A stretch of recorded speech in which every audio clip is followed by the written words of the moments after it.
Dans ce livre, vous êtes très dur à l'égard d'Emmanuel Macron. Vous dites même que vous avez du mépris pour lui. J'ai envie de dire, pourquoi tant de haine? Je ne suis pas très dur, subjectif. Lorsque Emmanuel Macron est allé en Grande-Bretagne, il a dit aux Britanniques « Vous avez eu la chance d'avoir Margaret Thatcher ». Et je pense qu'il essaie d'appliquer la même politique que Margaret Thatcher en France, c'est-à-dire qu'il veut détruire tous les acquis sociaux. Et ça me semble insupportable, c'est vrai, vous avez raison. Il a dit devant des journalistes qu'il était là par effraction, que c'était le fruit d'une violence de l'histoire. Et il dit aux Français, je vais réformer, vous êtes hostile aux réformes, mais je vais le faire quand même.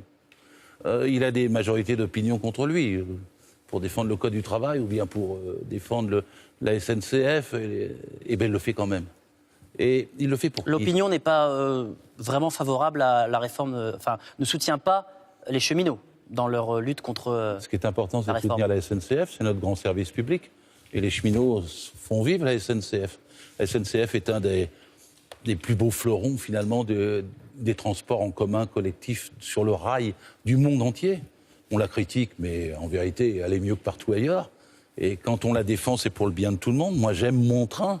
Je suis un fils de cheminot et un beau-père de cheminot. Et je sais ce que ça veut dire, la SNCF en France. Il ne faut pas toucher au statut des cheminots, selon vous? Le problème d'Emmanuel Macron, c'est qu'il veut toucher à tous les statuts.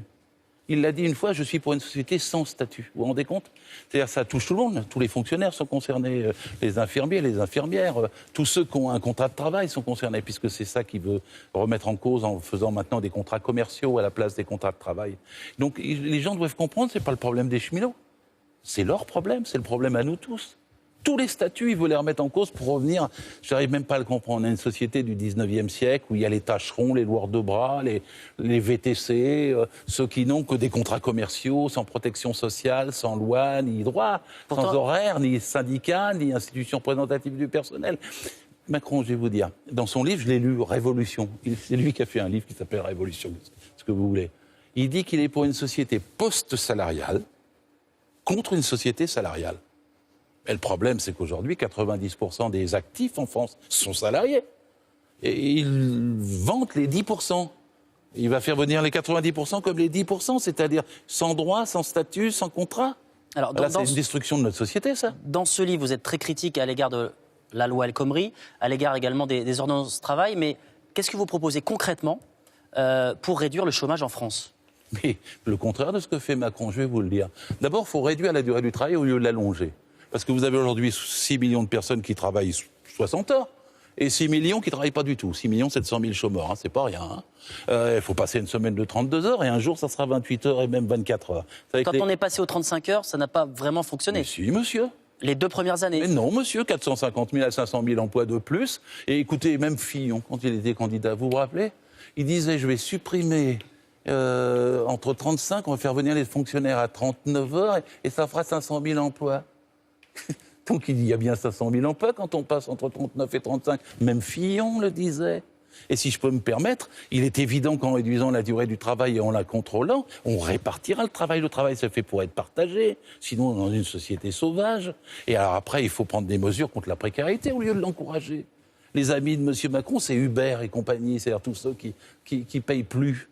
Mais en vérité, il faut protéger, il faut augmenter le SMIC, il faut baisser les dividendes, il faut encadrer pour pouvoir redistribuer le travail à une société de progrès. Mais c'est une société de recul. Je voudrais qu'on évoque le Parti socialiste, dont vous avez été exclu au mois de novembre, exclusion que vous contestez.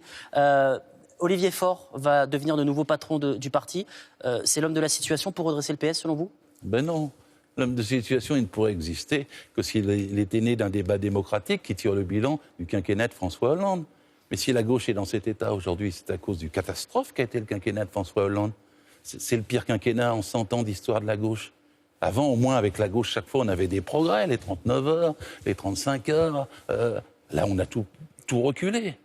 François Hollande a même défait les 40 heures de Léon Blum, il a défait le Code du travail, un siècle de droit du travail. Donc ça a été une catastrophe. Donc le PS paye le prix, il a perdu cette élection alors qu'il avait tout en main au début. Et pour revenir dans la gauche, il faut tirer le bilan de ça. On ne peut pas le faire en ignorant, en mettant ça sous le tapis, puis en disant rien. Et ça, c'est le problème d'Olivier Faure. Maintenant, je vais vous dire quelque chose. La majorité de la gauche est hors du Parti socialiste, comme moi, maintenant. Mais encore faut-il qu'elle s'unisse. Parce que si c'est une mosaïque entre la France insoumise, Génération, la gauche démocratique et sociale, etc. Ça restera une mosaïque. Moi, je suis pour l'unité, comme ça s'est fait le 22 mars dernier. Il y a eu un communiqué de 12 organisations. Et on va se réunir encore mercredi prochain. Les 12 organisations pour essayer de faire une gauche unie qui apporte une autre solution que celle qui a si lamentablement échoué